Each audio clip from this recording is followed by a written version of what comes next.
yang dipelajari dari yang minggu-minggu lalu tentang mimpi ya. Oke. Saya hanya menambahkan beberapa saja. Mimpi. Kemarin sempat dipelajari bersama-sama nggak arti mimpi? Boleh saya diberi feedback tentang mimpi. Apa itu tentang mimpi? Mimpi Ya? Kembang orang tidur. Iya. Mimpi adalah kembang orang tidur. Nah, mimpi itu menurut KBBI, Kamus Besar Bahasa Indonesia itu ada tentang gambaran. Gambaran. Ada juga tentang angan-angan atau khayalan. Ada juga bicara tentang harapan atau cita-cita. Jadi ada 3 macam itu menurut Kamus Besar Bahasa Indonesia.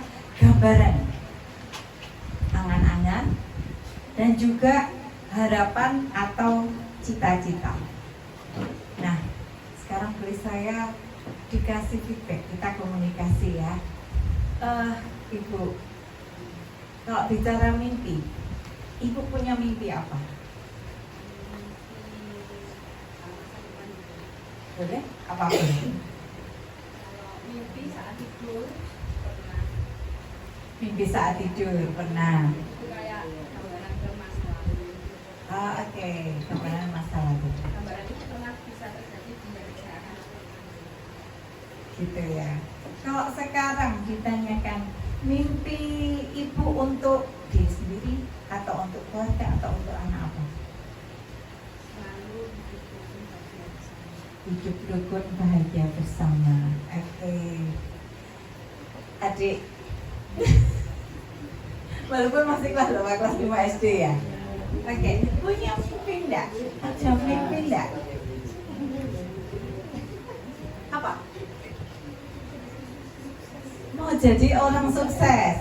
Wah, ini orang tuanya seneng ini. Kecil-kecil sudah punya mimpi jadi orang sukses ya. Orang sukses itu apa, Dik?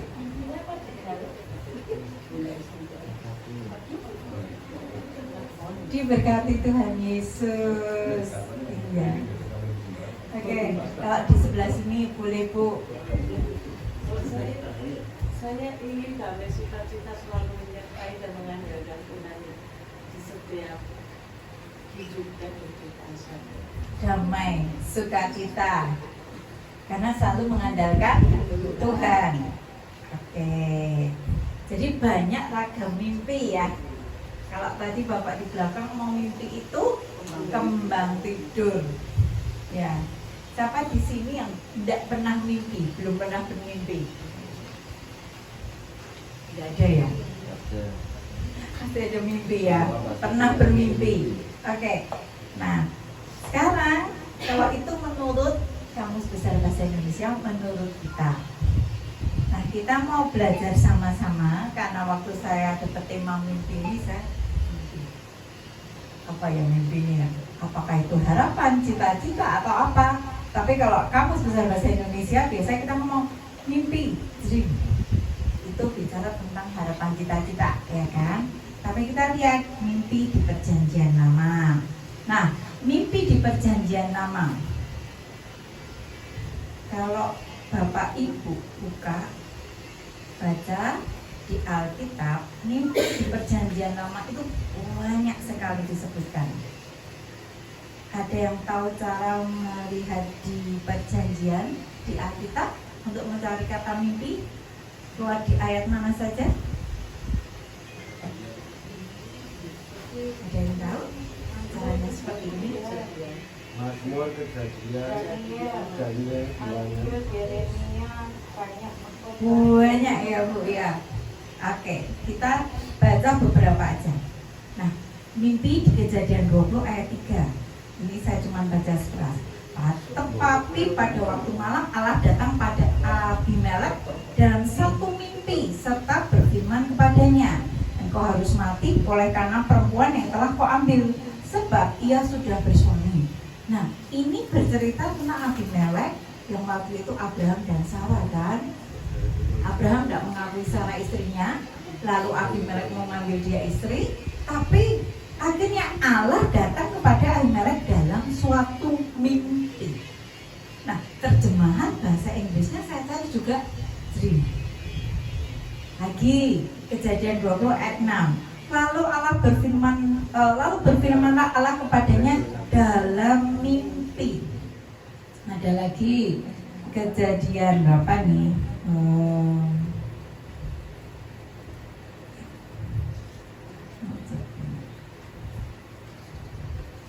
Kejadian 20. Banyak banget ini tentang mimpi ya, kita kolek dari depan. Nah, Kejadian itu ada juga waktu Yusuf. Nah, ini tidak di Kejadian ya. Yusuf itu kan juga bermimpi kan, bermimpi tentang saudaranya yang membuat Yusuf akhirnya dibenci saudaranya. Itu juga berawal dari mimpi. Kemudian ada juga tentang Daniel, mimpi Daniel. Mimpi Daniel itu juga satu mimpi yang perlu diinterpretasikan. Apa maksud mimpi Daniel? Tapi itu juga lewat mimpi. Kemudian Nabi Yunus yang tentang pertobatan Niniwe, dia disuruh pergi ke Niniwe, itu juga lewat mimpi. Nah, semuanya itu dalam bahasa Indonesia maupun dalam bahasa Inggris, kalau kita cari semuanya itu dengan kata-kata mimpi. Nah, tetapi di situ dikatakan mimpi itu datang lewat Allah berfirman, Allah bicara, atau mimpi yang didapat yang harus dimengerti. Seperti tadi mimpi Daniel, apa nih maksudnya? Seperti itu. Kemudian mimpi Yusuf, sampai dia cerita sama saudaranya dan saudaranya membenci dia. Itu mimpi-mimpi yang harus dimengerti dulu apa maksudnya. Tapi mimpi yang jelas itu yang tadi Ahimelek waktu dia mau ngambil Sarah jadi istrinya, Tuhan langsung memperingatkan jangan. Nah, kita pegang di sini dulu ya. Jadi Allah berfirman dan di Perjanjian Lama itu banyak sekali mimpi. Sekarang kita coba di Perjanjian Baru. Di Perjanjian Baru kita ketik kata mimpi, apa yang keluar? Pak Adi, di mana Pak Adi? Matius ya Pak ya. Nah, Matius 1 ayat 20, Matius 2 ayat 12. Nah, itu waktu Yusuf dan Maria diberitahu, ini nih Herodes itu akan menindas kalian. Jadi Yusuf diingatkan lewat mimpi, lewat malaikat juga. Jadi mimpi itu bisa langsung Tuhan berfirman, bisa juga lewat malaikatnya yang diutus untuk ngingetin, ayo keluar sebelum Herodes menindas kalian. Nah itu.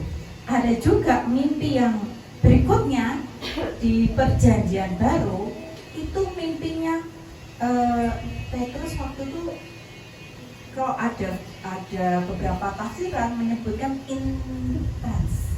Kayak orang ngomong apa ya? Trance itu mungkin kalau orang sini ngomong kayak apa ya? Kesurupan atau apa? Bukan kesurupan ya, tapi kayak ada satu trance. Halusinasi. Nah, seperti kayak gitu antara mimpi dan mimpi. Tapi ada disebutkan dalam beberapa terjemahan itu deep sleep. Jadi tidur yang benar-benar nyenyak. Ada yang benar-benar nyenyak, ada yang menyebutkan in trance. Jadi bisa halusinasi, bisa penglihatan. Tapi intinya di situ Petrus diingatkan bahwa ini tentang Cornelius ya. Kalau bahwa mimpi itu bicara tentang gini, Injil diberitakan ke Yahudi dan non-Yahudi. Jadi tidak cuma untuk orang Yahudi. Satu lagi di Perjanjian Baru. Ya? Firaun. Mimpi. Firaun. Yusuf. Mimpi. Yusuf. Firaun mimpi Musa mau lahir. Lahir. Iya, itu di Perjanjian Lama, betul. Nah, ada juga Paulus. Paulus memberitakan Injil, disuruh memberitakan Injil di Makedonia. Itu di Kisah Para Rasul semuanya. Mimpi Petrus, mimpi Paulus, itu semua di Perjanjian Baru. Intinya, mimpi Petrus dan Paulus adalah tentang tugas pengabaran Injil.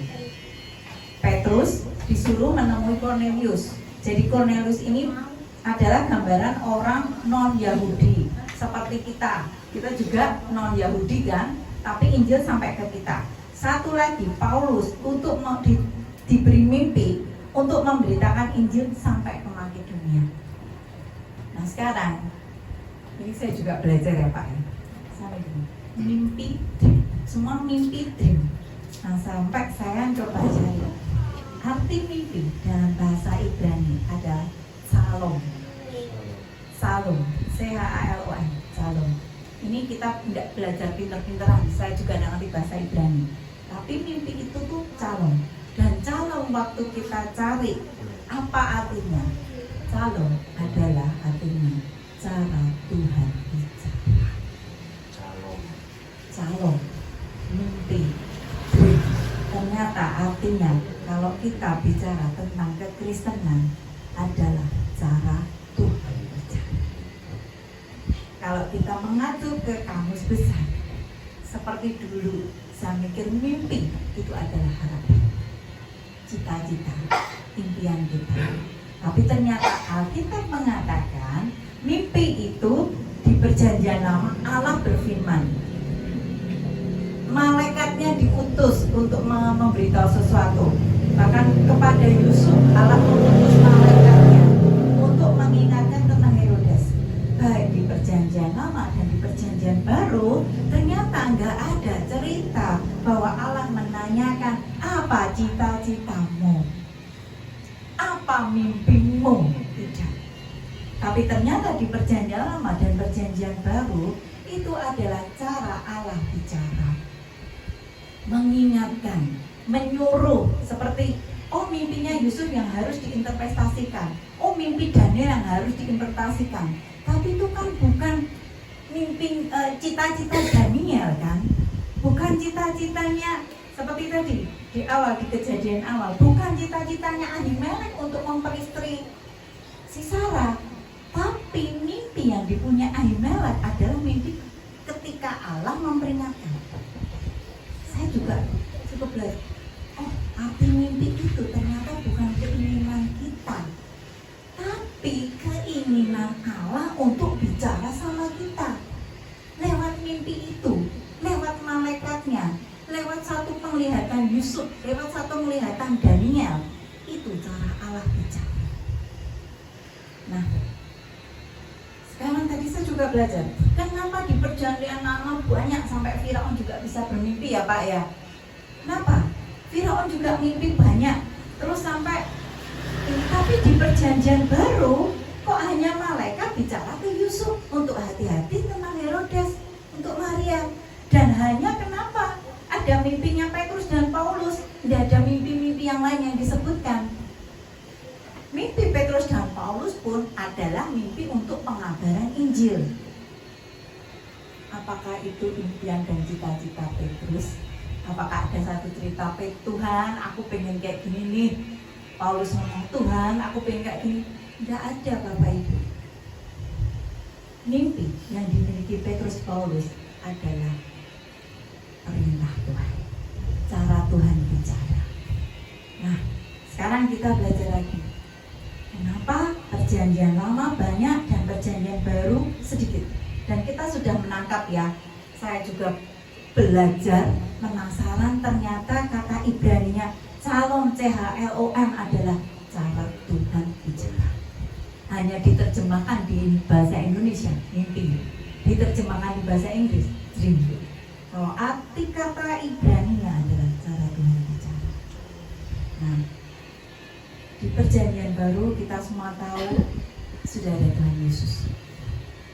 Dan kemudian ketika Tuhan Yesus naik ke surga, kita diberi Roh Kudus. Kenapa mimpi jarang?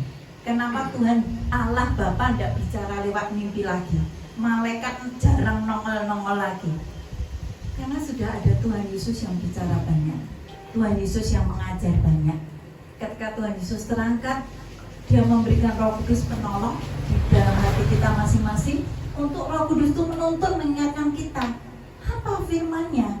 Kalau kita mau melakukan sesuatu, dalam hati kita itu firmannya tuh ngomong gini loh, aku boleh kok melakukan ini.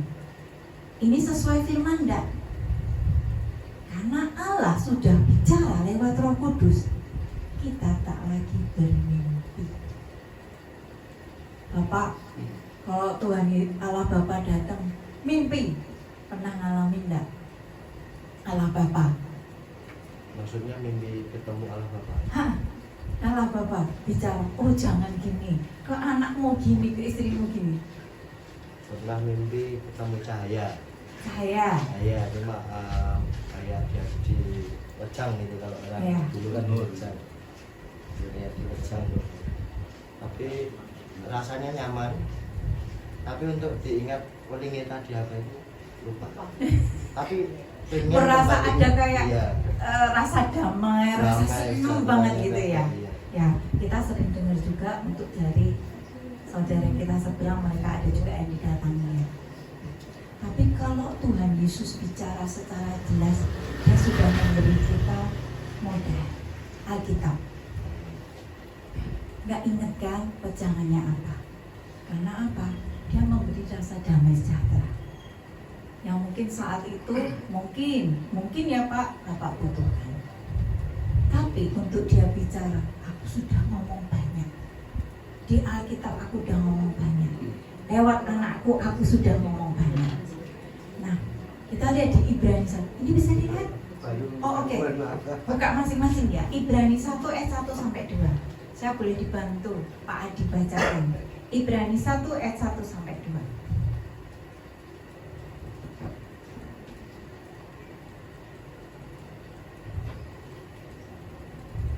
Ibrani 1 ayat 1 sampai dengan 2. Boleh dibantu salah satu? Oke.